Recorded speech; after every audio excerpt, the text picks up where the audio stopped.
Yes, guys, welcome back to the Once You're In podcast, episode number 98, we believe. So we're very, very close to 100. Scarily close to 100. I feel like we were on like 80. It's gone quick since we've been here because a lot of the weeks we do 2 podcasts. Yeah, it's going to make a noise. I want to move the mic. I've got to get it in front of me. Well, you just should have moved it before. Nah. Was mine alright? Was it too high? That's fine, mate. Sorry, guys, if this makes an annoying noise. I think it's okay, to be fair. We're moving the mics for people on Spotify. Yes. So, welcome back. Thank you for joining us. We currently have 236 subscribers and 625 followers on Spotify. So, thank you if you are one of those people. 50,000 listens. Yeah, we've surpassed 50,000 plays on Spotify, which is pretty cool. I think, imagine if we'd have said that, like, if I'd have said to you before we ever started the podcast, if I'd have gone, by episode 100, we'll have had over 50,000 plays on Spotify. Yeah. What do you think you'd say? Would you go, yeah?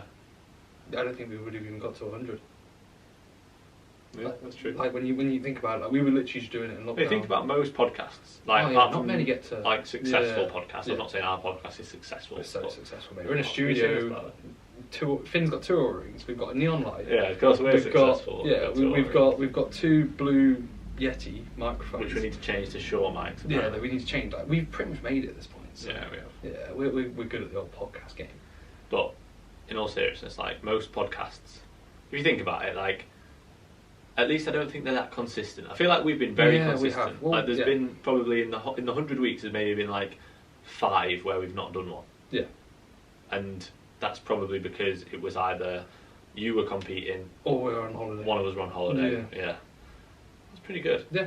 But that being said, with how we are, like, it's not really a surprise. It's just part of routine. Yeah, because we don't miss sessions. We don't really miss. We've literally done a podcast at pretty much this time every Thursday for the past 100 weeks. Pretty much. Yeah. We've very rarely changed the day. Yeah, no, I feel like it's always been Thursday, hasn't it? It's always been rest Thursday. Day. Yeah, it's rest day Thursday, and it's always been around this time. Sometimes maybe a little bit earlier, sometimes maybe a little bit later. And occasionally we've been doing them on Wednesdays recently. Yeah. I say occasionally, like we've done it, what, like 2-3 times on a Wednesday? Works quite well though, 'cause it's not far. So yeah, episode 97. 98. We think. Right, anyway, so Finn has decided to treat us to a Coca-Cola, 0 sugar, vanilla. And I said to Finn, don't open it. I've already opened it, so my fizz is gone. Don't open it. Should I shake it up to fizz it again? Yeah, and we'll have a live taste test. I don't know if I've had a vanilla. See, you had a much better fizz. I don't think I've had a vanilla before. I really like vanilla Coke. I don't like this lid thing, look. Yeah, it's new, it's like it wants it to stay on. They do, so that you don't litter, I think. That's what Sanaa told me. What would you do? Just throw it on the floor? Yeah, I think so. Just throw it with people. Yeah. Right, should we both have a... You've already had a taste test. I don't know. Well, I haven't of the... I don't know if I have actually. Coke Zero vanilla. Oh yeah, it's quite nice. I like that. That being said, prep tax applied. Anything tastes good. No, I have that. I used to have it loads. Coke Zero is very good. That's a nice taste. Yeah, vanilla Coke is very nice. That's decent, that. Should we make a tier list that no one cares about? Yeah, if you want. Yeah. And then we'll draft it up. We've got 2 so far. We've got Pepsi Max Raspberry and vanilla Coke. Vanilla Coke, Coke Zero vanilla. I'd say they're both pretty good. That's not much of a tier list, mate. You're supposed to have one on top of the other. I would have probably both on a similar tier. You can't do that. No, I can. Both A. Well, let's pretend it's first and second. I really like Pepsi Max Raspberry. Yeah, I'd go. But I think recency bias. I've just had that, and I really like that. Yeah, recency bias applied. I'm not sure. They're both pretty good. Like, I wouldn't say. You're a shit podcast host. You can't say I'm not sure. Mate, you swore. You're not supposed to swear. The algorithm. I feel like we've done a little bit better actually. Yeah, I feel like I've done better. You've not. You swear a lot more than me, I'd say. Yeah. So you need to sort your language. Sorry, out. guys. You need to sort your language out. So yeah, right. Update, mate. How you doing? I want a defined answer. Which one do you think's better? I think that's better. I'd prefer to drink a raspberry Pepsi Max more consistently. Yeah, if I was told for the rest of my life, I wouldn't want to drink that every day. That's a bit too sweet. Yeah, I get you. Yeah, so there we go. That's the definition. So haven't really given an answer. Finn, update. How are you doing? You're 18 weeks out. You give us an update first because you're a lot closer to competing than me. Okay. You'll have enough energy for the first 10 minutes. Yeah, and I'll die out. My cream of rice will just get expended through me, and I'll be like, oh, I'm out of carbs. I just can't function. Yeah, all is good. I am currently. What day is it? Thursday. Is it 9 days? 10 days? 10 days. Well, if we don't include today's half a day. So Friday, Saturday, Sunday, Monday, Tuesday, Wednesday, Thursday, Friday, Saturday. So 9 days and then the show day. 9.5 days out. 9.5 days out. That's mad. Single-digit days out. This is. But that's from a show that's not the main show. Yeah, not the main show. This is a warm-up show for the PCA.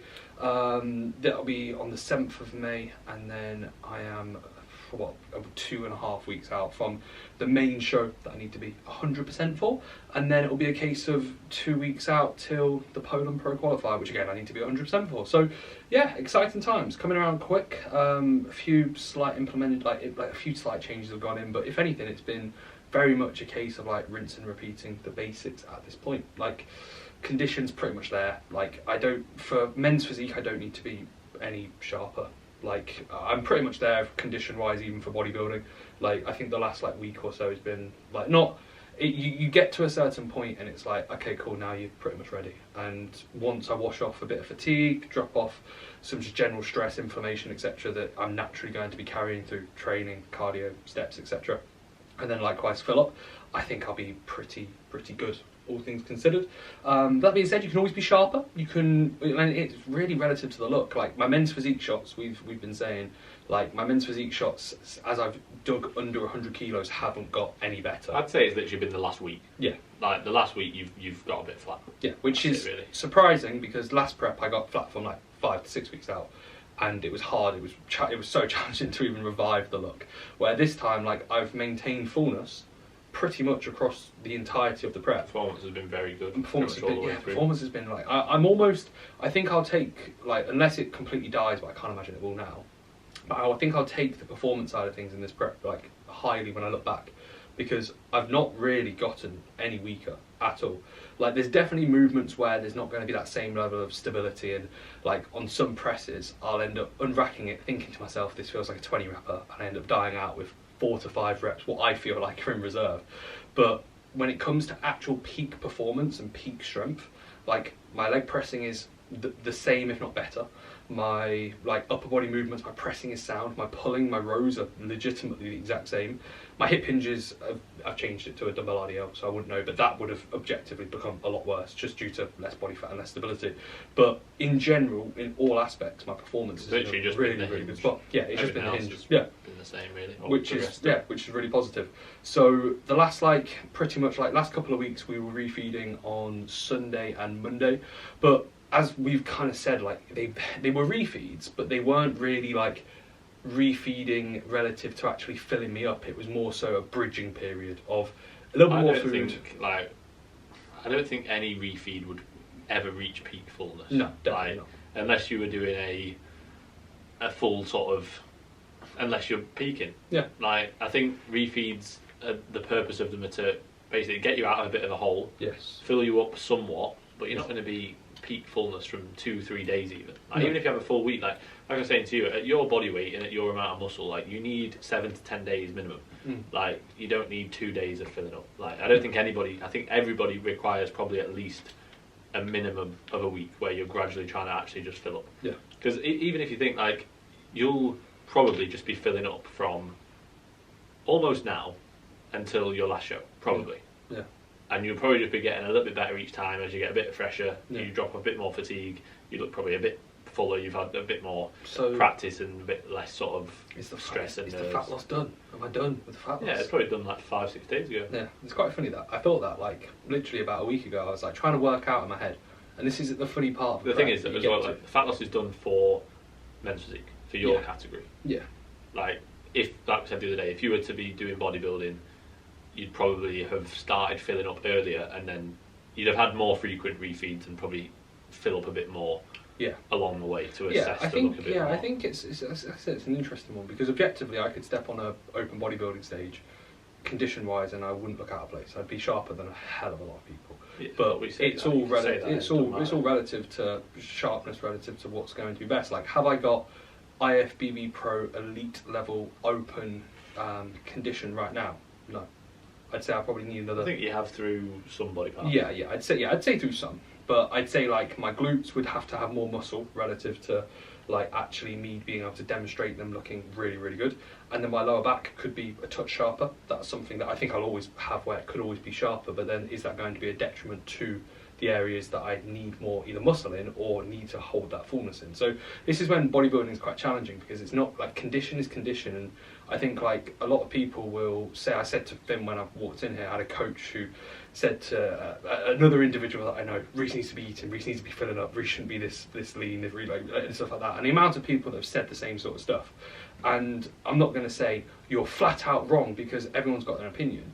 But I also think as well, like, people don't understand. Photos, what we said, will do you more favours. But then at the same time, like, it's all relative to how you look and how well you hold a look. So the plan of action right now is, like I said, it's been a case where we've been refilling, kind of to somewhat of a degree, over the Sunday and Mondays.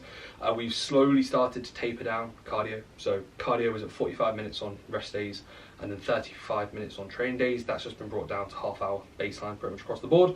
And then it was literally a case where we ran baseline food Tuesday and Wednesday, and I dropped pretty significantly Tuesday, Wednesday. And what we found is, like, every time I come back down to a baseline after a fill up, I get back down to a new low at a quicker pace, and also it's a lot more aggressive. So we've actually, it's Thursday today, obviously the day we're doing the podcast. Today is another fill up. So it was literally a case where the last 4 or 5 days. Today is probably one of the first, like, where we're actually, well, you're not going to be full, but actually, like, looking to gain a decent chunk of weight. Yeah. Not even just today, but over the next 7-8 days. Yeah. Like, well, 9 days. Yeah. Well, 8 days. So basically, guys, I'm having a burger. Having a Five Guys. Cheating on this diet. Having a Five Guys, bro. Can't wait. I've legitimately had in mind. So basically, today's plan of action is what we're running. And I ran this by Finn yesterday, and I was actually thinking about this because the last few days, like I said, the last week's gone a bit flat. So I was like, right, I've got time, let's play around with something that's a little bit different. So what we are doing is we're running my usual refeed on a Sunday. So this is pretty much 4 meals of around 100 to 115 carb. So literally first meal, bagels and eggs and turkey, rashers. And then my second meal, third meal, fourth meal, cream of rice, a rice cake, some fruit and some whey and dark chocolate. It works out, like I said, around 100-ish, 100 plus carb, 10 fat, and then about 52 protein per meal. And then the final meal is going to be all you can eat, 10 burgers. I'm going to go to Five Guys and just get as much food as I can. No, in all seriousness, I think we said just a regular burger and a medium fries. Yeah, maybe get a double cheeseburger. A double cheese? Can I get a bacon? What? Yeah, double bacon cheeseburger and a medium fry. This is coming from somebody who, in my entire life, I've had. Even that, though, you'll get that burger and you'll Guys. eat it and you'll be like, oh yeah, that was nice, but you won't be like, oh, I'm so full. Like, You don't think? nah, mate, nah. The fries are quite big. If you got a large fries, if you got a double bacon cheeseburger and you got a shake, then I think you'd be very full. Yeah, I won't want but a shake. Like we said, I don't think you should have a shake just based on like the dairy and stuff that you've not had like throughout the majority of the diet. I think, like we said yesterday, like protein quality is actually relatively high from a Five Guys. Yeah. Fats quality, it's not great, but it's not horrendous. No, it's still decent. Yeah, it's not like you're just having cookies. Yeah. Like, oh wait, bro, can I have a cookie dealer after? No, you can't have cookies. Can I have a cookie dealer after, bro? No, you gotta wait till post show. Oh, it's post show. Are they in the freezer? Yeah, they're in the freezer waiting Get for them me. defrosted. I look at them every night. I walk by them and go, oh, there they are. That's what I do with those donuts that they Yeah. And then obviously the fries, like the reason realistically for the burger, it's the same as like I was saying to you yesterday, with Jack Buff last year. He'd have sushi like what ended up being towards the end, every like 5 to 9 days, something like that. And it worked really well. Like, he got really full, he actually spilled every single time. He spilled over very slightly, and then within a day, pretty much the day, not the morning after, but the day after that, he looked his best. So we're like, okay, cool, let's just run this protocol then. Like, basically do exactly what we've been doing, and then we knew he was going to look his absolute best on the day, and he did. Like, so that's kind of what we're doing now, is over the next few days just assess, right, how do you look after you did this, how do you look after you did that. You've got plenty of time. Like, again, this is not the main show. That's what people like need to remember. Like, and I say to, I've got clients who have got shows in like 14 weeks or 16 weeks. They've also got shows in 24 weeks, 26 weeks. It's like, exactly. That's your main show. Like, usually that's the finals. It's like, for me, I think it's 24 weeks out, something like that, from the finals. Or 23, 24, 17 from the first. Like, I'm not 17 weeks out. Realistically, I'm 23, 24. Like, that's the show that I'm mainly aiming for. So that's the same with you. Like, we can trial filling up now. We can trial different types of filling up. let's say tomorrow you feel horrendous, and the day after you feel horrendous, and you're throwing up because you've had a Five Guys, it makes you feel ill. Yeah. Then right, we know not to do that. Like, and if anything, we'd go, okay, we probably shouldn't have done that. But that won't happen. No. You know what I mean? But like that has happened. It does happen. No, and that's why I said to you when you were like, well, you'd have to do it now, and I was like, yeah, well, like I don't want to do it a few days out. No. I don't need a burger. I don't even in my off season. I don't eat burgers. I've always been a burger hater. I've always said the only reason why we're doing it now is just because the let's say the nutrient density, like, and then as well when it comes to the volume of food, it kind of makes sense. Yeah, you can get a couple of thousand calories in, and it's not going to be too much of an issue. Where like I could easily, like for example, my off-plan meal would either be like a burrito or potentially like a pizza. But to me, those are foods that I would want to actually enjoy. Where I look at this more as an objective. Yeah, it's actually to just help the process. This isn't like, oh yeah, I get a mental break where I get to enjoy a meal. This is more so, okay, cool, it's going to be a nice meal. It'll be a bit different. Yeah. But it's not going to be like... That does help as well, like just in terms of dropping off stress and fatigue. Like, But if it's down to me, I'd be like, oh, I'm going to go get a Nando's. But trying to get the same amount of calories in a Nando's would be way more of a challenge than just going and get a Five Guys. So, so pretty much 4 meals today, Five Guys on top. If we were to predict, like, what do you reckon for next few days in the sense of see how things are? Do you reckon maybe run baseline tomorrow, like baseline training day? Because baseline training day, like, I drop weight, but it's not like the food's stupidly low, but it's low relative to the fact I am dropping weight on it. Yeah. So it's almost one of those where, like, my training day food, I don't really... Like, I could eat that every day and be like, oh yeah, I'm sound. Like, I don't get hungry.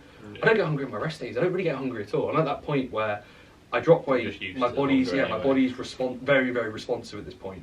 And like, from a psychological standpoint, like, I'm excited to see how the look is over the next few days. But like, my actual food, I couldn't really care. Like, if you were to say, okay, do the same again tomorrow, I'd be like, okay. Like, I wouldn't be like, oh my god, another burger. I think tomorrow you'll look pretty good. I think you'll look a bit watery in the morning. I think you'll look really good post-workout just because of the increased sodium. I think you'll look really, really good and you'll be like, oh, like this is mint. And I don't think you really need to have baseline food again, to be honest. I think we'll just start gradually reversing out. Like, so current baselines will just be going up. Like to Five Guys every night. Every oh night, my god, guys! 5 Guys every night protocol is in.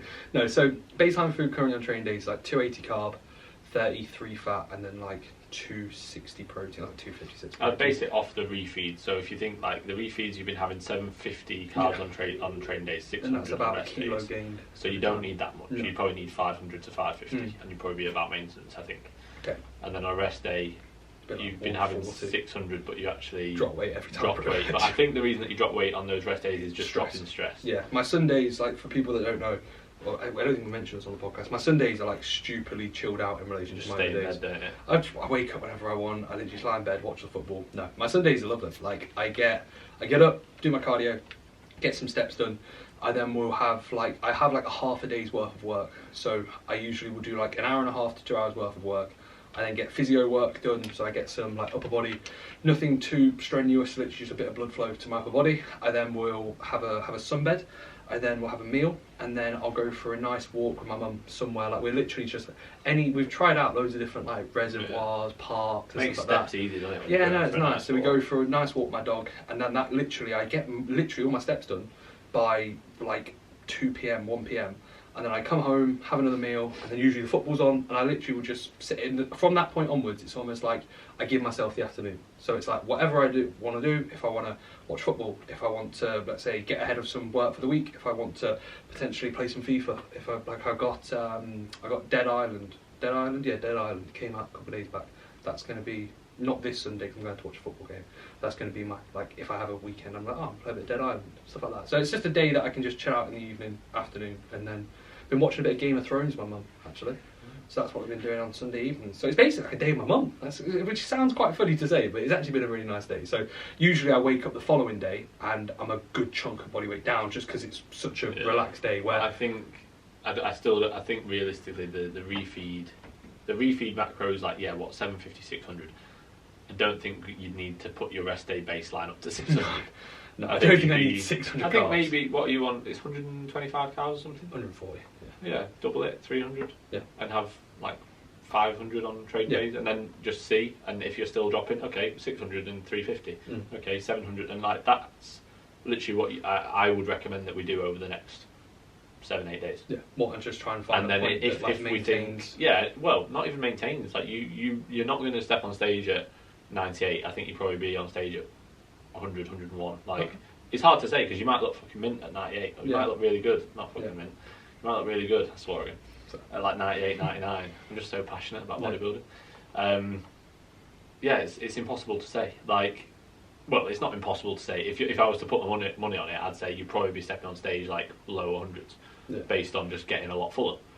And again, like we've said before, like the look for men's physique, realistically, you don't actually suit it in terms of the sort of grainy look that you achieve. No. Like, you actually would need to probably spill a little bit and be very full to look good for men's physique. Okay. Like, not that you don't look good for men's physique. No, I agree. Like, to look better for men's my physique. delts, for example, aren't men's physique delts. No, they're too structured on Instagram. They're too pointy and like the insertions. Your physique's almost like quite rigid. You're not, like, you pose well, but your physique is quite rigid. Like, if you were to draw it, it's like you draw it with like sharp edges. Whereas like with some bodybuilders, you draw like really round. Yeah, it's bubbly. You're not a round and bubbly kind of bodybuilder, but you can be if you get pretty full and you spill a little bit. Yeah, exactly. And then that'll be that, and then operation road to open afterwards. Unless I get my pro card, then I just go. I think you've already got that in your head, haven't you? Oh yeah, I want to show my legs next time. Yeah, you need to be careful because you might die. What do you mean? Taking too many drugs.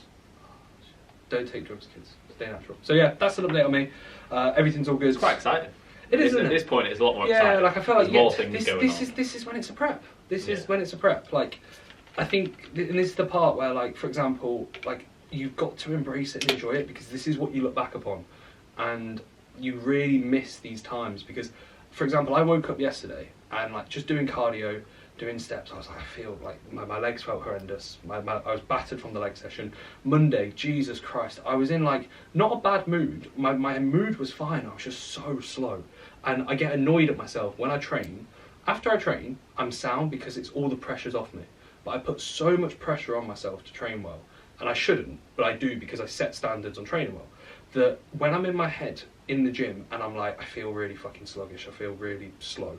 It annoys me that I feel slow. It makes me it's annoying that you're saying that as well in your head. Yeah. So I'm just quiet. Like and Finn said like after the session, he was like, oh, I can tell you're not 100%. I'm like, well, it's annoying because like in my head, because I put so much pressure on myself to train well, if I don't feel good, I'm like, I have to put all that pressure into the sets and into the gym. Yeah, which you don't have energy at that point to be, hey mate, you're right. Like your energy is solely spent on. But in training. My head, I'm not like, oh, I don't want to be here. I'm sound. It's just I'm quiet. Yeah.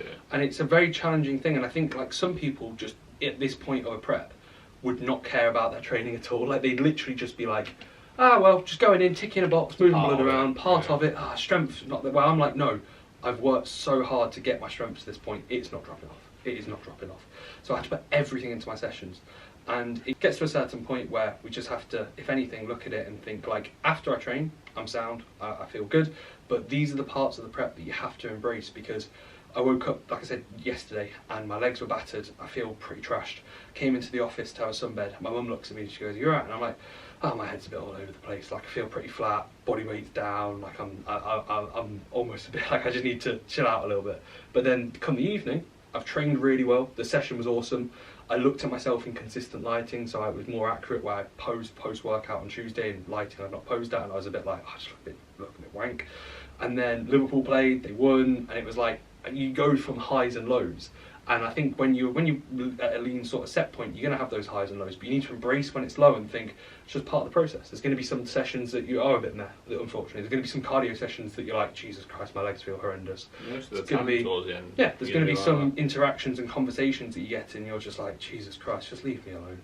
But again, that's part of it and you need to embrace that. And I got asked, Russell, my mum's boyfriend, said to me like today, he was like, oh God, you surely can't feel that good. And I was like, well, you do, you survive, you just carry on, but you don't think of much other than what am I doing in the next hour? What am I doing in the next 2 hours?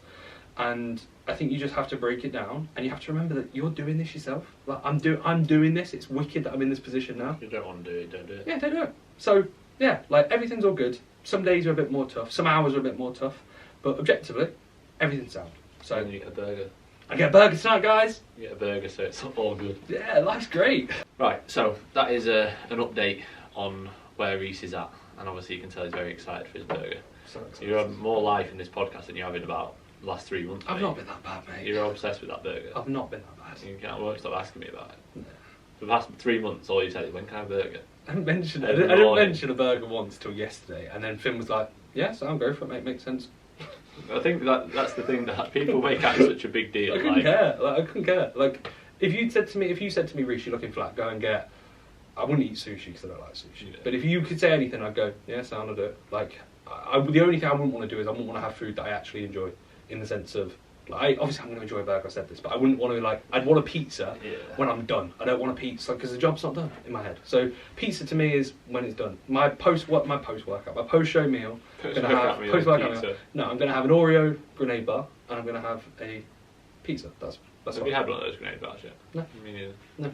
I can't imagine it'd be very nice. They came out when I started prep, so Just a grenade bar, mate. yeah, but it's Oreo and I was a bit of a whore for Oreos. Yeah, but you can't say whore. You said I can't swear.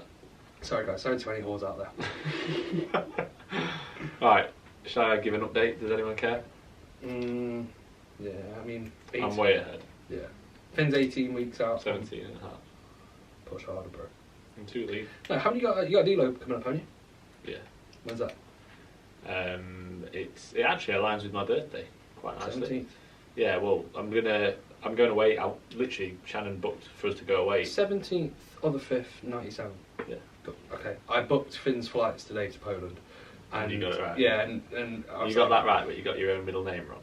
I didn't type it Willem. in. Willem. Yeah, Willem for some reason. Reece Willem. But to be fair, my middle name wasn't even William. Why didn't you put my middle name in there? Don't know what your name is. Is it George? No. Finn? Steve?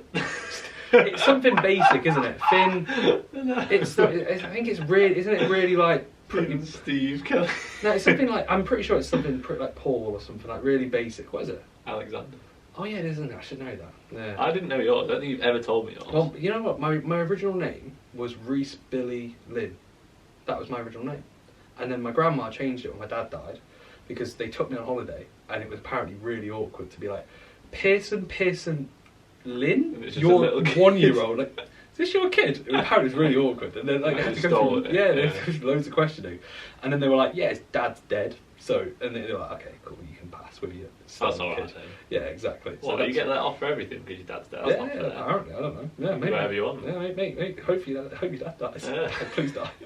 Maybe I'll get that off. So anyway, Get away with anything. my grandma changed my name. She thought for some reason my middle name was like William because Billy, William, similar. So my name is Reece William Pearson, but originally it was Reece Billy Lynn. So Reece Billy Lynn. yeah. What's the Lynn? Is it F2? Something Lynn. F2. Jeremy Lynch.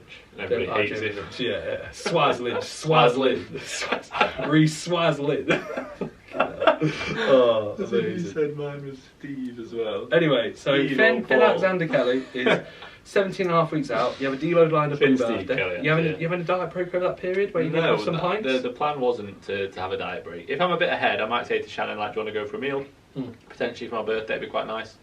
That's like one of the... Well, to be fair, that's not why I wanted to be ready really early, or at least ahead of the game and give myself plenty of time, but I quite like that. And I think as well, like, similar to what obviously we're doing with the burger tonight, I'm getting involved. Yeah. You'll see me in there. But no, like with clients, for example, like let's say in a couple of months' time, like I have a few clients that are quite ahead. Like I'll happily say, yeah, go for a meal tonight. Like go and enjoy it. Like, and I think we said this in Liverpool. I remember when we were walking up, to the comedy club, and we I feel like we're never going to be the kind of like BBs coaches to be like, yeah, bro, go get a meal. But I do think there should be some balance between a prep is a prep, and a prep should always take priority. But if you can plan certain things to kind of alleviate some stress, that's what it is. I think what the difference is that, like, for example, if a client just messaged me and said, "Oh mate, I'm really struggling. Can I have a meal tonight?" I'd say no. No, get it. But if I said to them, "I can tell you're struggling. You're very flat. You're ahead. Your training's dropped off a bit this week. Go out with your partner, with your family. Go and enjoy a meal." And that even just that really, that brings people out of a hole and makes them feel really good. Like obviously you've got to manage it because you could put on a lot of fat in one meal if you're not careful. Like if you just go, "Oh, I'm allowed to go out for a meal," and you go crazy and you force feed yourself to have like 10,000 calories, Like you go for a meal, then you come home and you get Ben and Jerry's, then you get cookies. Like no, Cookie deal. You get cookie dealer.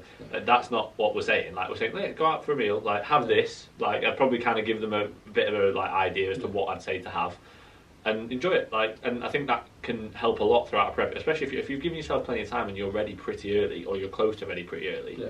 That's good, and it's data for when you're filling up. Yeah. So, but yeah, basically, I am 17 and a half weeks out from the first show, but again, that's not the main show. That is the BNBF Northern qualifier. So I need to be good for it. Like obviously, I want to qualify. But I don't need to be 100% for it. That's not the plan. The plan is to be like 100% for the final shows, which is what the back end of September. To be fair, back end of September to the back end of October. That's when I need to be like pretty much 100%. But yeah, I have a deload in it's like 2-3 weeks time. Yeah, this week and then 2 more weeks, and then that would be the deload week. Yeah. That was planned initially to have like an 8-week stint and then a deload. Mine was similar. Still lose fat in that deload. Like I've not planned a diet break, but if I'm quite far ahead, which I imagine I will be, then depending on how I'm feeling, how I'm looking, I might say to Shannon like, right, over this deload, probably on the Sunday night, just because then it'd carry over to my training day. I'd say let's go for a meal, or I might just increase the food on those days. I would have done that personally. I dropped 2.5 kilos.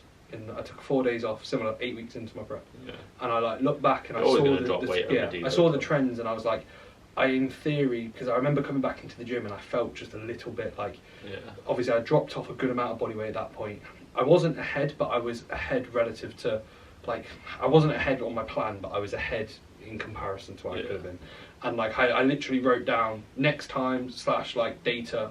Most likely increase. It's a bit more difficult when it's a shorter prep as well. Yeah, exactly. My prep was more aggressive than Finn's, but it was a case where like I looked at my trends and it was like deload, big weight drop, and then unfortunately it carried on. So it was like, okay, I pulled off like, I think in 12 days it was like 4 kilos, and I was like, okay, maybe a little bit too much. You're always going to see body weight drop over a deload anyway, but I think. But when it continues afterwards. Yeah, and like, one of the reasons as well, like when people come back in the gym after a deload and don't feel great, is that you probably dropped off. Obviously you've dropped off a good amount of fullness, but also you've got a bit less body weight. Yeah, you've dropped off a lot of fatigue, but you've also got to get sort of accustomed to training again. Even though it might be 4 to 7 days that you've taken off, that's still time that you've not been training. You've not been sort of running through those movement patterns. But also, if you've lost, let's say, 2 to 5 pounds, which it can be the case, like easily, you're probably not going to feel amazing when you get back in the gym. So yeah, like I've not decided anything like that yet. Like ultimately, I know that I'm going to deload at that point. Whether I feel great or not, like I've already structured that in. The only reason I would change that is if I deload earlier. If I feel absolutely trashed earlier, I'd just deload earlier. But the plan is there to deload that week. And when I actually set it up, I didn't even realise that it was my birthday. Like I was like, I just put, cool, that's 8 weeks deload. Like turns out it's my birthday week, so I'm going to get absolutely smashed.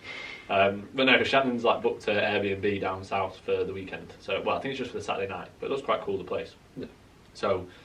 Yeah, maybe like we might do something like go for a meal that Saturday night, or even just get a meal in like on that Saturday. What date is this? This is the back end of the 20th, 21st. It's just before we go to qualify. That's like in between like my qualifier and then we fly. But the plan was always to deload then anyway, and then I'll just based on where I'm at, I'll see what I'm doing. Like I plan on being just like sub 180 by that point. Now? Just so we 184.25 this morning. Okay. And like I wrote on my notes yesterday. Yesterday was the first day that I actually felt flat when I was posing. But I didn't feel flat when I was training. I got a good pump after training, but then when I posed, I just felt pretty flat. That's the first time. But like, that is what it is. Of course, I'm going to be flat at points. Like, I'm not going to go, oh my god. I just made a note of it. It's good to have those notes. You don't fancy a Five Guys with me tonight? Yeah, I do fancy it, mate. Don't tell people. I'm going to do that. That's why Finn. I didn't want. I actually had one last night because I couldn't stop thinking about it. Yeah, Finn was like 5 Guys tomorrow night, mate, and then he was like.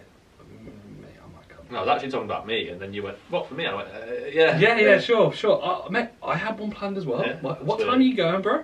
That's what it was. I think at that point, if I do think, right, I'm well ahead, I feel good, like, I'm looking pretty good, I can afford to, enjoy a meal with Shannon, like, I think it's worth it as well, like, not for Shannon's sake, but, like, she's paying for us to go away for my birthday, like, it'd be nice to say, trying to go for a meal, like, and she'd be like, really? Like, it'd be quite cool for her. She'd be like, if you were to ask Shannon, she'd say, not in a million years would Finn go for a meal throughout prep.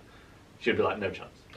She would be like, no, he won't. Like, but Sanaya that's why I've kind of set it out like this, so you can have that chance. I'm not going with Sanaya, but Sanaya was like, stunned. Well, she's fuming that she's not coming. Yeah, no. She was literally like, she'd been telling me all week, like she was like, I think you need to eat, I think you need to eat, I think you need to eat.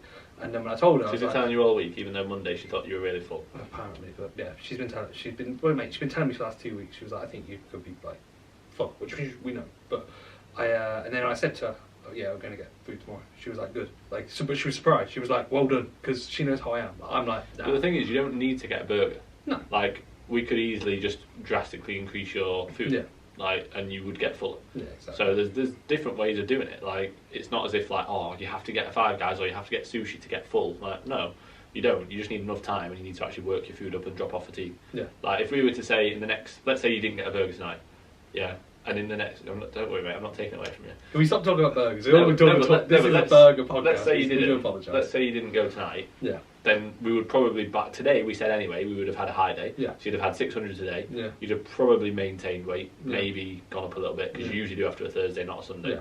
Then we'd have had higher food tomorrow, not full refeed, but it'd been like 500, 600. Yeah. You'd have had the same again, maybe more the day after. Then Sunday would have been higher again, probably another 500, 600, maybe rest day. Monday would be higher again. By, let's say, Wednesday, Thursday, you're probably looking at having at least, probably by that point, you're having like 1,500 carbs every couple of days. Yeah. You know what I mean? So like, you're not going to be flat. You probably still wouldn't be full, yeah. but this is the first show.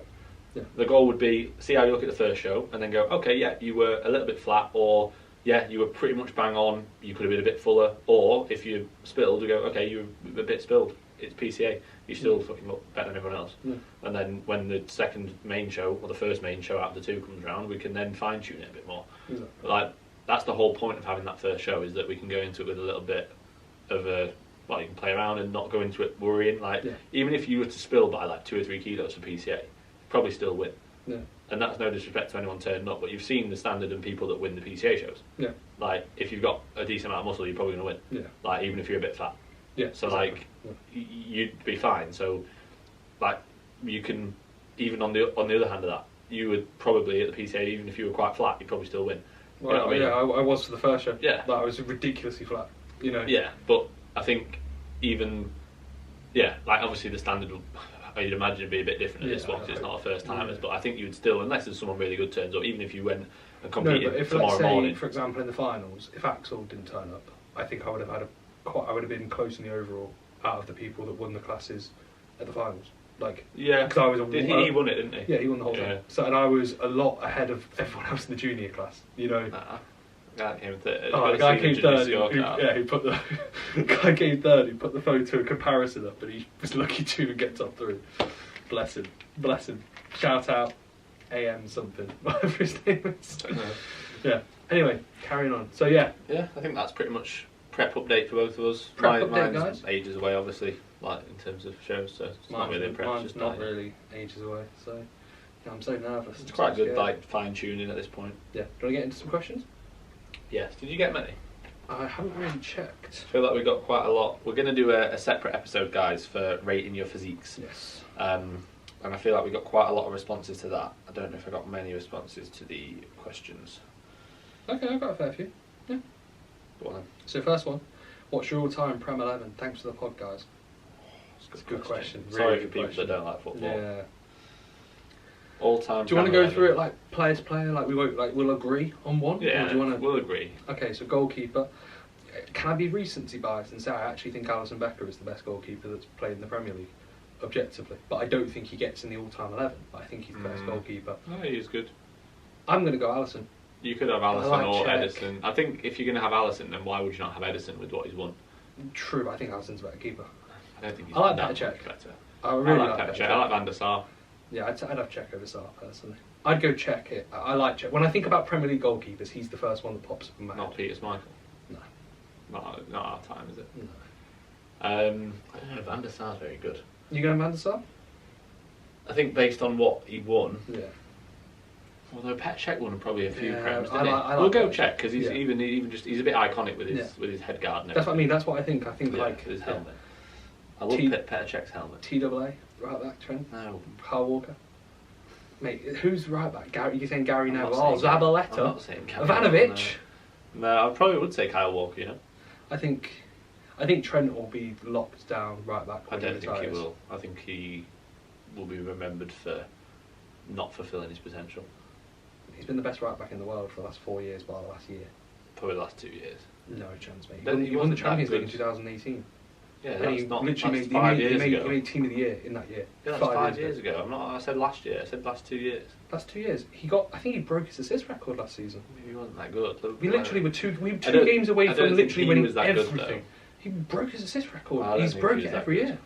No, but even last year, I'm sure he was getting. No. Trent was getting very good last year. No. Trent was very good last season. I don't think he'll be remembered as the. You don't think? I think he'll be remembered as being very good. But I think he'll be remembered like genuinely as like the lockdown. He's the best right back in Premier League history, in my opinion. But that means having a look for. Okay, Kyle Walker right back. 2 CBs. I feel like Kyle Walker's not. No, I don't think Kyle Walker's. Do you want to play? I don't think Trent is. No. Do you want to play a different system? Is there back another three? amazing right back? No, there's not. Gary Neville. No, I'm not having anything. No. Why would you want to go back we'll 3? Why don't we do a 4-2-3-1? No, 4-4-2. Premier League 4-4-2. Surely. Depends on who we're picking. Okay. Well, we'll go through it. Or we could do a back 3 and do Virgil, Rio. Virgil's not going to be it. No. Okay. Back 2. John Terry and Rio. I'd put Vidic ahead of Rio. Okay. I can take that. You don't think Virgil gets a shout? No. Not yet. Maybe in 2-3 more years if he wins. Like you got to think about Vidic and Rio. How many Premiers did they win? 3, 4. Yeah.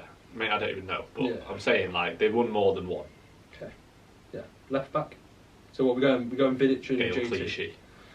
Vidic and JT. Yeah. Ashley Cole left back. Ashley Cole, undisputed. Right mid. Salah or Ronaldo? I think Salah's got a shot. I don't have Salah a Liverpool fan, but he wasn't in the Prem for long enough. You can't really put Ronaldo. I'd have Ronaldo. I'd probably have Ronaldo in the team. If we're looking at performance, then yeah. But if we're looking at like goals, legacy, then no. No, but I don't think it is a legacy. If we're going legacy, then Giggs is on the left. And Giggs shouldn't be on the left. Sadio Mane, lad. Right, come on, because a lot of people don't care about football. Okay, Ronaldo or Salah on the wing? Ronaldo. Okay, Ronaldo. I'll go for that because Liverpool bias. Gerrard's got to be in there. Gerrard and Lampard, I'd say, have got to be in there. Not Vieira. No. Not Kevin De Bruyne. Kevin De Bruyne. Yeah, Kevin De Bruyne maybe above Lampard. Yeah. But then Lampard's got a lot of goals. I'm going to go Kevin De Bruyne and Gerrard. Yeah, I think Gerrard's got to be in there. Left wing. Hazard. Bale. Bale for the few seasons, yeah. Okay. No, but if going off that, then Ronaldo's surely in there. So you're saying Ronaldo isn't there? No, but you were like, oh, he's not got that longevity. Yeah, but Bale had like changing it. one elite season. Nah, I think he probably had a couple. No, he had one elite. And then like He had a fair few very good. Yeah, he had 2 very good, 1 elite. It's hard, isn't it? That season. Yeah, Salah's probably had 1 elite and a few very good. He's had 1 elite. He's not had loads of elite. No, mate. He's had multiple. He broke the goal record in his first season. That wasn't even the best Salah. The best Salah was probably last year, before January, when people were putting him up for Ballon d'Or. No chance, mate. Doesn't look like a good footballer though. Oh, God, awful. So Bale left is what we're going with, and then top 2. Haaland. Rooney. Haaland's got to be in there after 1 season. No, Haaland's not in there. Shearer and Kane. Kane, you go Kane. Shearer and Kane. 2 top scorers. I don't feel like I can have Shearer Henry. top. Henry, yeah, forgot about Henry. Henry on the left. Henry on the good shout. Yeah, Henry on the left, and then who 2 up top? Shearer and Kane. I can't have Shearer. What? Because you've not seen him play? No, I just don't think Shearer's in there. What about Suarez for that? He was insane that one season. Kane and Rooney. You really think Kane 100% is in there? Kane's got to be in there. Just really, no trophies, nothing. Just based on how many goals he scored. Yeah, if you're a striker, I'm watching him. I'm watching him this Sunday. I'm seeing Liverpool Spurs. I can't wait. I love Kane. Like, I really like Kane. He's probably one of my favourite non-Liverpool players. Right, Kane's got to be in there then. Okay. Guerrero. So that moment. Yeah. Horrible moment. Drogba. There's too many strikers. You want to play like a 4-2-4. Yeah. Yeah. I think Rooney. I think Kane and Rooney. Okay. Yeah. Right. There we go. On the bench. No, we could literally go through anybody. What these questions like? That's just such a good you could just talk about that. If we had loads of pints. If we did a football podcast, I think we ought to do like a separate football podcast. Yeah. Call it like, I don't know, once you're in full time or something. Full time, God, yeah. I don't know. Like, I feel like we could chat about football a lot more than we could chat about bodybuilding. Yeah, definitely, because there's more opinions. We actually like football. Yeah, we actually like bodybuilding. Right. Do you want me to go through? I'll do one. It's a really good question. Butcher's wet dream. Most wanks in a day. Oh, when I first jumped on gear, like 7, I Yeah. think the best. As soon as you had that first Yeah, jab, first. I was just like, felt gotta do testosterone it. levels go through the roof. Yeah, it was actually, I looked at the mirror and just started grunting. Just had a massive heart. Just started grunting in the mirror. Just grew straight away. Yeah, no, I don't know. Genuinely, probably like 3. Yeah, I don't really Maybe know. 4 Don't know when if I was it's in my something we should really teens. talk about on the podcast. Nah, let's have something honest. Like, recently, 0 in the last 12 weeks. It's been sick. Recency bias 0. Yeah, 0. 0 times the last 12 weeks has been class, guys. I wouldn't actually know. I don't think I've ever counted, but 12. Probably like 3 to 4. Yeah. Like you say, when you're really young, Yeah, and you just like 5. Yeah, you wait 5. You wake up and you're just like, oh, I'll just bust one out. Then you like play a bit of COD, you're like, oh, I'll just do another. And then it's like 4 p.m, you're like, oh, I'll just do another. Then like before bed. Bust one out, you're like 10 years old. You're like, yeah, it's all good. It's when you're like, when you're probably what, like in your early teens, and like you'll go to bed and like you're talking to girls. Yeah, just do 2. You like, do do one 2 in one go. And then like an hour later, you're like, you get back in the same conversation, you're like, I can go again. Oh, those are the times. Those are the days. Yeah. Right, anyway, moving on. Moving on swiftly. Tell you what, moving on swiftly to that. Oh god, that's awful, isn't it? It's awful. Right, so now that you're diced, By you? the way, Matt, that was the photo of Piad that you sent. Yeah. That's what we'll carry on. Now that you're diced, thanks, I'm diced. Hashtag diced. Have you identified areas you want to focus on more next off season? I have. I said this yesterday. I think it entirely depends. I'll go through it quickly, so I'm not going to go into a massive tangent. Depends on really the outcome of the season. Like, if I get my pro card, I'll go to classics, I'll have more weight, and it will be the same objectives. The next time I compete, I probably will be showing my legs, unless I'm very, very close, and I'm like, okay, cool, I can get a pro card and physique. But in my opinion, with how I look now, I don't think I really fit physique that well relative to the criteria, and also the way my physique flows and the poses and everything. So, and that's almost something that I didn't actually think. I'd think till probably another year or 2, and eventually, the reality is I'm going to outgrow physique and I'll probably outgrow classic. So it's almost a case where why not bite the bullet and look long term and think, right, if I need to compete and I want to be competing at the highest level, I'll be needing to bring up my quads, my glutes, and my chest, I'd say. And my chest isn't bad, it's just, I think, relative to me being able to get inside out and for me to look imposing from the front, it would have to be better. My back's good, my delts are good, my arms are good. Everywhere would need to be. Yeah, everywhere would need to be bigger. But if I was to highlight, it would definitely be more quad, definitely a lot more glutes, and then a bit more on my chest. Arms. Yeah, 'cause my arms are long, I'm tall, so my arms would have to be bigger. Really tall, yeah. Really tall. I got asked how tall are you? Really tall. Yeah, they're just really tall. I'm really small. I'm not really tall, but I'm tall. No, you're really tall and I'm really small. Okay. Remember? Yeah. I do remember. Yeah. Yeah. That's what we're known as, apparently. Can you make it to the Olympia? This year? Yeah. Could, if I got lucky. I don't know. If you win and win and win, then yeah, if I win every show. Yeah, I'd be Mr. Olympia. I'll be Mr. Olympia. I'll be the white Aaron Banks. Yeah. Coming for you, bro. New Aaron Banks. Yeah. So yeah. I think this is one that he's trying to do us. It says say and then it says something. Where is it? Say. Oh, yeah, that's definitely. What is it? Pogmo thoin. Pogmo thoin. It looks like Irish. Pogmo thoin. Like it sounds like poke my groin or something. Pogmo thoin to the person you love. Daniel Regan. Say pogmo thoin. Pogmo thoin. Pogmo thoin. Am I saying something awful here? Pogmo thoin. Peg my arse. I don't think that's what it meant. Yeah, but no. Say peg my arse to the person you love. Okay, I'll tell Sharon later. Okay. This is a good one. Sam Holdsworth, so one of my clients. Thanks for the question, mate. Best football match you've seen live? We spoke about this. His is incredible. He's told me. His is a joke. Well, I'll tell you after you've said yours. Okay. Best football match I've seen live? Oh, watched Liverpool City this season. Liverpool 1-0. That was a good game. Like Salah in the 70th minute. A really good game atmosphere-wise. City and Liverpool at the Etihad. That was a good game. City PSG with Mbappe knee sliding in front of me. That was fantastic. I saw Gerrard's last ever goal for Liverpool against Chelsea at Stamford Bridge. That was good. There's not really one. My first Champions League night at Liverpool, that was really good. It was against Porto, but it was a really good experience. I'm going to say the last game before lockdown, we lost Liverpool versus Atletico Madrid. The one where Adrian threw the ball in the net pretty much and gave him the win. But the overall game, it was just before COVID, just before we went into lockdown. Weird time, but that was a really very up and down sort of game. So yeah. Your game? Cup final. Oh no, Liverpool winning the Carabao Cup, I'd say. Yeah, winning cup final. Yeah, penalty shootout against Chelsea. I've watched some good games of football. Yeah. I would have to say the Scunny Millwall 3-2. But do you remember when Man United beat Blackburn 7-2? No. They beat them 7-2. I'm sure Berbatov scored a hat trick, and I feel like someone else scored a hat trick. I tell you what, let me quickly Google it. Man United 7-2. Can you put me out our misery and tell me who the? It probably wasn't 7-2. And what the game he saw? It might have been 5-2 or something. The game, or maybe 5-1. The game he saw was United City 4-3. No, when the Mike Owen. The Mike Owen. Yeah. Oh, okay. Yeah, good game. Man United. I was going to say the Van Persie. 5-3 League Cup. What was the Van Persie game where he scored the free kick in the 90th? Do you remember? The left-footed free kick against City. Berbatov, Man United hat trick. I can't remember. I'll ask another question while you're looking. Yeah, go on. So I've been asked this a few times, and I got asked this every time I put a question box on my own. Thoughts on Josh Bridgeman going to Classic? Good/bad decision? I've been asked this honestly this question so many times, multiple 4, 5, 6 times, and I don't think I've answered. So I haven't given my opinion.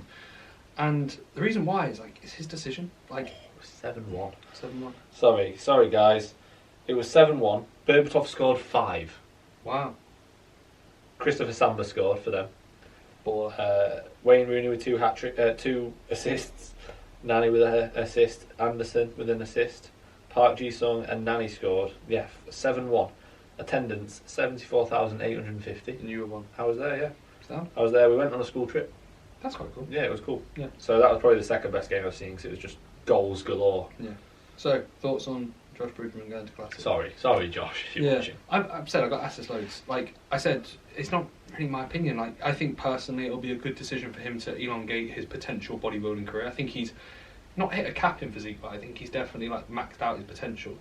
I don't think he's massively suited to it. No, I don't, and I think he'd probably be the first one to admit that. You know. Yeah. So I wish Josh. Any huge thoughts on it? Yeah, I don't really have much of a thought of it. I think it would do him well. I think he's got good shape. I think what people almost fail to understand is that there's nothing wrong with changing your mind or going to a different class. Yeah, I was saying maybe this is actually in line with my goals. Better at a different category. There's nothing wrong with doing that. It doesn't mean that you've done something wrong. Or me and Finn are taking up golf. Yeah, that's what we're going for in the summer. Yeah, taking up golf. Nothing wrong with that. We're just going to stop bodybuilding. Yeah, exactly. Right. Giacomo Bagotti. He loves a question. Thank you, mate. If you could not progress anymore, physique/weights, would you still train? 100%. Yeah, I don't think I couldn't not. It's part of my routine, it's part of my structure, it's what makes me feel good. I don't think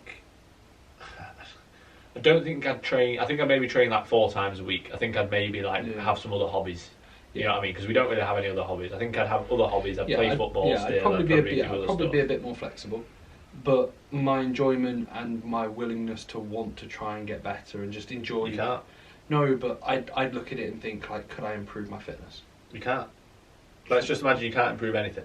I would still train just because I enjoy training. Yeah, but I wouldn't train 5 times a week. But getting a pump, you can't quantify. I can't get a pump. You know, I just get a nasty pump. I'd throw some weight around. Nasty and then get a burger. Yeah, exactly. So right, so JP MBMT. Here we go. I sent this. I know what this is, mate. I sent this to Finn because it's a food question again. Are you all right? JP. Tell me. You can talk to me if you're struggling with your food. Best and worst. To be fair, he's nailing it so far. Best and worst meal ideas you've seen clients choose to have on their meal plan. Sonny. I've seen some awful ones. Sonny, bless him. If you're listening, Sonny, then don't eat Skittles. Sonny was having Skittles just at the end of the day. Ethan Metcalf was post-workout said to me, can I have some 10 fast sticks in my post-workout? I was like, well, you can, but you don't need to. Wouldn't. Yeah. The thing is, Sonny was on 600 carbs. It's not he's on 1,000 carbs. Jerome, I think Jerome watches and listens. Having in his meal plan, McCoy's crisps, Dr Pepper. I was like, mate, what, full sugar Dr Pepper? Yeah, he's getting carbs in from Dr Pepper. Yeah. Full fat Dr Pepper. He's getting fats in from Full Dr Pepper. fats. Yeah. He was pouring olive oil into his Dr Pepper. Yeah. So probably those few that spring to mind. Yeah, I've seen some.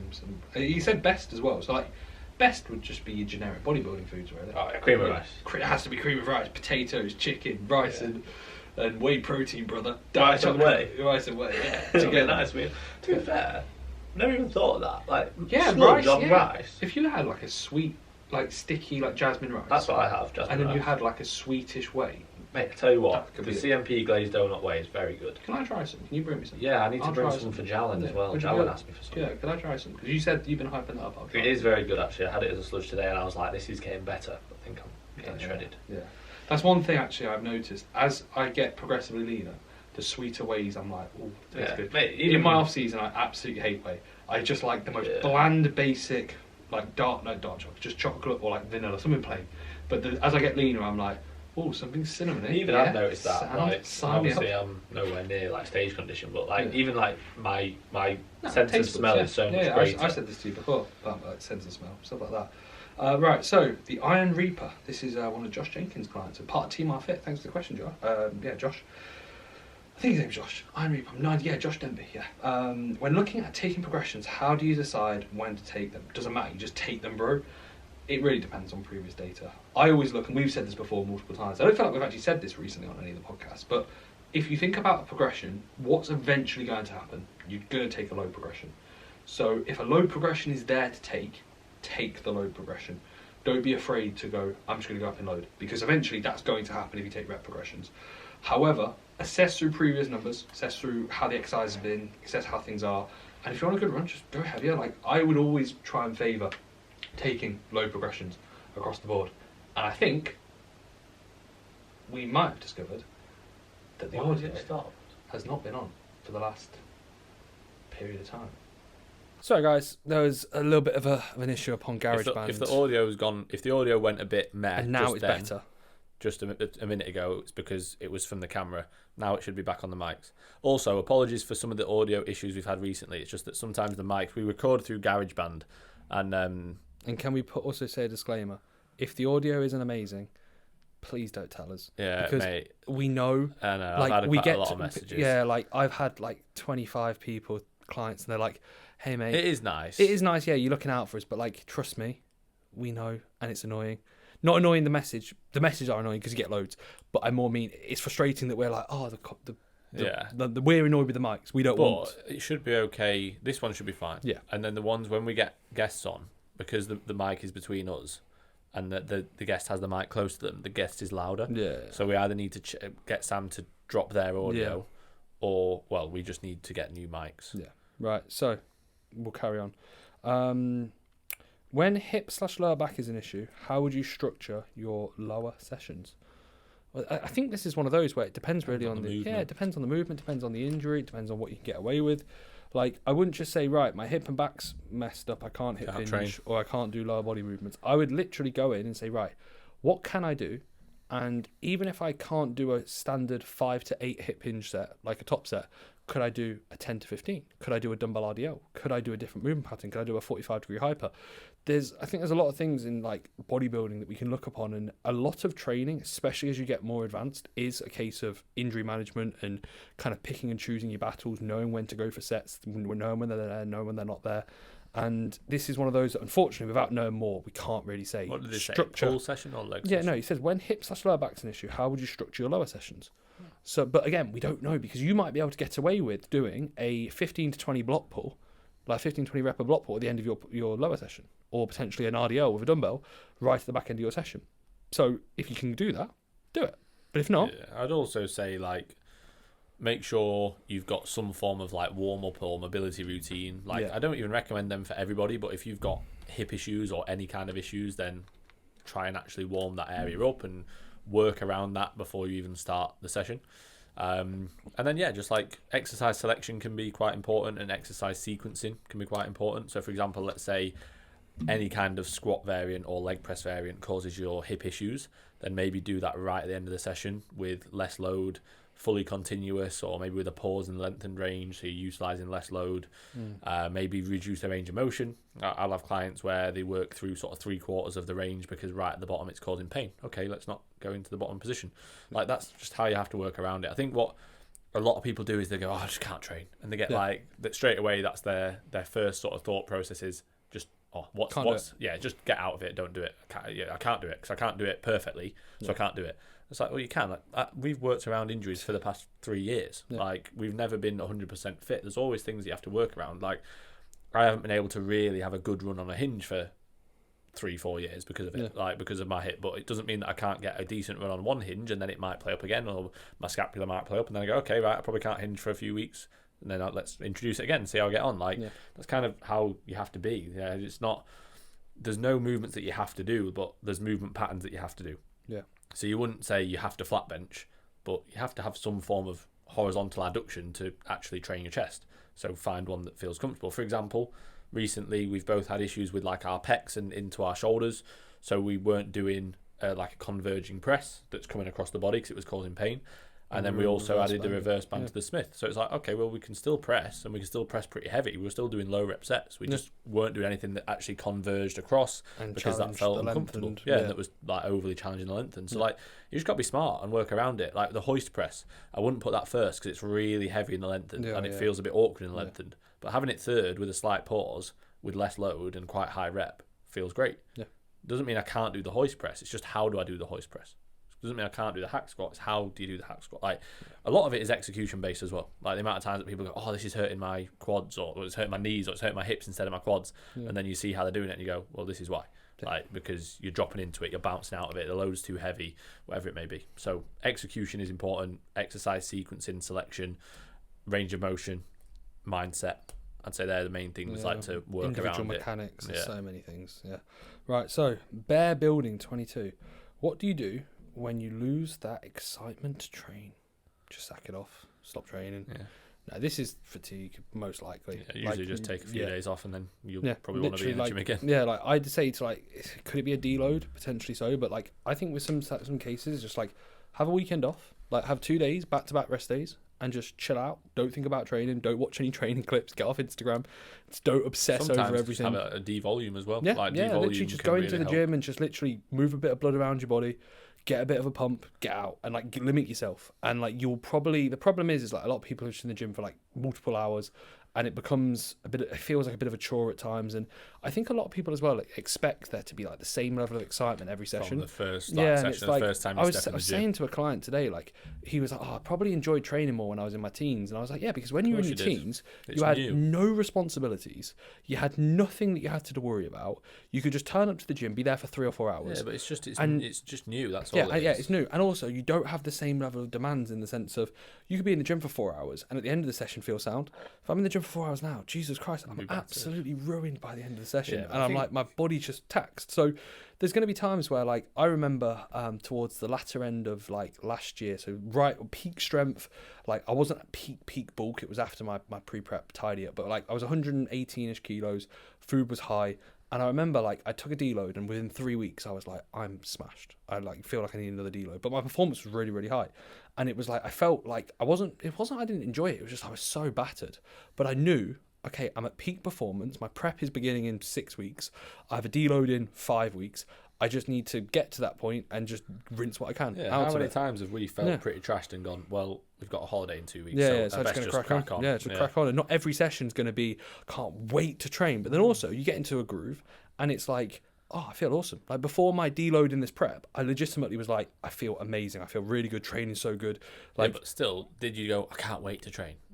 No, but I was like, I didn't want to deload. I didn't want the thought of not training. I'd be like, no, I want to train. But I'm really excited to train or go into the gym, like that realistically only comes from something new. Either starting the gym, going to a new gym, coming off the back of a deload, like new exercise being put in. Like if things are the same, which usually means things are going well, if you're not if you're not changing training exercises, if you're not going to a new gym all the time, if you're not stopping and starting all the time, it's not going to be enjoyable all the time. Yeah. Like more often than not, it's just going to be part of your routine. Yeah. It's just going to be monotonous. Like I always say to clients, like, I don't even think about going to the gym. I just end up being there. Yeah. Because it's like, oh, it's this time on this day. That's a training day, Yeah. and I train at this time, so I'm just there. Yeah. I haven't even thought about it before I've gone. It's just like, this is what I do. Yeah. And I won't let that change. Sometimes I'll maybe want to go a bit more than others. Sometimes I might be a bit tired and not want to go as much. But I don't even think like, oh, I really want to go today, or I really don't want to go. Yeah. You just go. And then when you feel like you're trash, you go, okay, I'll probably take a deload. Yeah. When you're really noticing that there's a lot of friction there in terms of like, I'm actually really having to think about going now, or I'm really not wanting to go now, okay, probably just take a step back. Yeah, I agree. Have you got any more questions? Yeah, last one. What are some signs to increase volume for a body part during the gaining phase? Recovery is absolutely fine. The body part is still progressing across multiple movements. It's a weaker area potentially. Yeah. They would be the main three. So like, I'll have clients go, oh, I want to increase volume through here. And it's like, the only reason that they want to is because they feel like they can. It's like, well, yeah, of course you can. Like, you're eating plenty of food, you're recovering really well, your sleep is good, but just adding more and more isn't going to mean that you just build more and more muscle. Otherwise, we'd all just do hundreds and hundreds of sets and we'd all be massive, like, if it was that simple. It's about where's your sort of threshold in terms of how high can your volume actually be where you can still keep your performance high and you can still actually progress.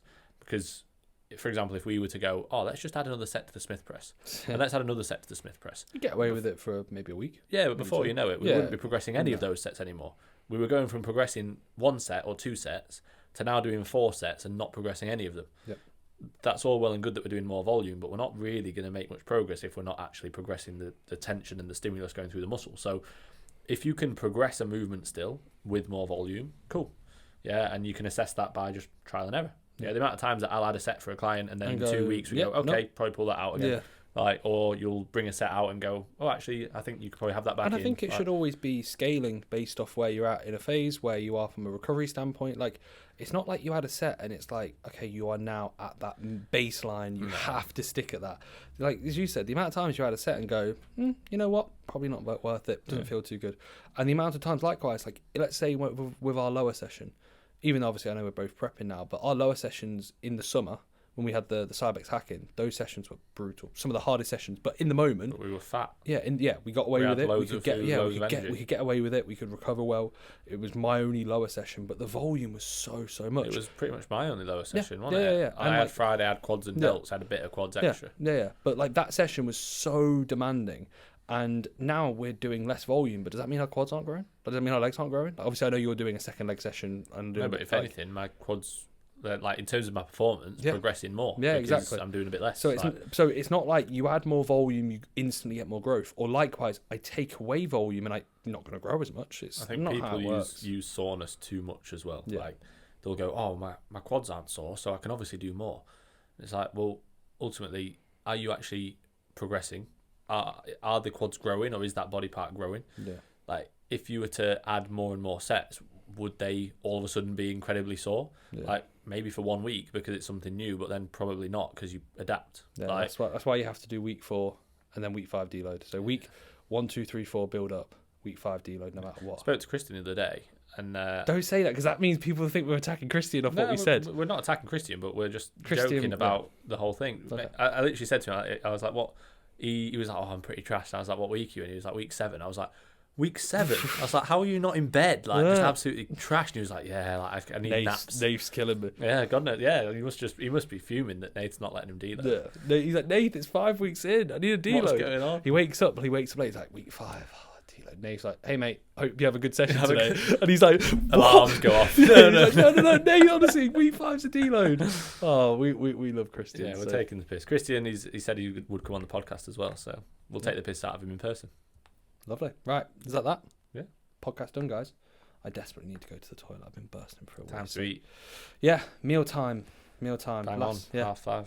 Cool, awesome timing. Right, that's it, guys. Hopefully everyone's enjoyed. Thanks always for story tags. Hopefully everyone enjoyed the episode with Josh.